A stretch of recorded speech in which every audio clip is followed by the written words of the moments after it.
विधान परिषदेसाठी राष्ट्रवादीचा उमेदवार आजच ठरणार आहे। थोड्याच वेळात राष्ट्रवादी काँग्रेसच्या कोर कमिटीची बैठक होईल। उपमुख्यमंत्री सुनेत्रा पवार यांच्या निवासस्थानी देवगिरीवर ही बैठक पार पडेल। या बैठकीला प्रदेशाध्यक्ष सुनील तटकरे यांच्यासह वरिष्ठ नेते उपस्थित असतील। कोर कमिटीच्या बैठकीत विधान परिषदेच्या उमेदवारावर शिक्कामोर्तब केला जाईल। अधिक अपडेट घेऊया आपले प्रतिनिधी संदीप राजगोळकर यांच्याकडून। संदीप, कस्तुरी विधान परिषदेच्या 9 जागांसाठी उमेदवारी अर्ज भरायचा उद्या शेवटचा दिवस आहे आपल्याला माहित आहे। आणि आतापर्यंत भाजपच्या 5 उमेदवारांची नावे जाहीर झाली आहेत। मात्र अधिकृतरित्या अजून एकनाथ शिंदेची शिवसेना आणि अजित पवारांची राष्ट्रवादी या दोन्ही पक्षाकडून अद्यापही उमेदवारांची यादी जाहीर करण्यात आलेली नाही।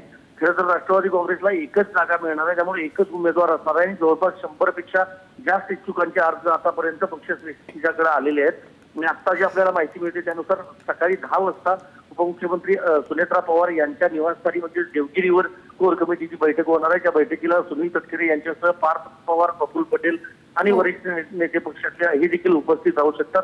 आणि त्यानंतर कोर कमिटीच्या बैठकीत उमेदवाराच्या नावांबाबत चर्चा होणार आहे आणि आजच संध्याकाळपर्यंत उमेदवारांचं जे नाव आहे ते देखील जाहीर केलं जाणार आहे। प्रामुख्याने पाहायला लागेल अनेक नावं इच्छुक आहेत, आजी माजी आमदार आहेत, पदाधिकारी आहेत। त्यावर नेमका न्याय कोणाला दिला जातो पक्षाकडून हे आपल्याला थोड्याच वेळात समजू शकणार आहे। नक्कीच धन्यवाद संदीप। त्या सगळ्या संदर्भातले अपडेट देखील तुमच्याकडून घेत राहू।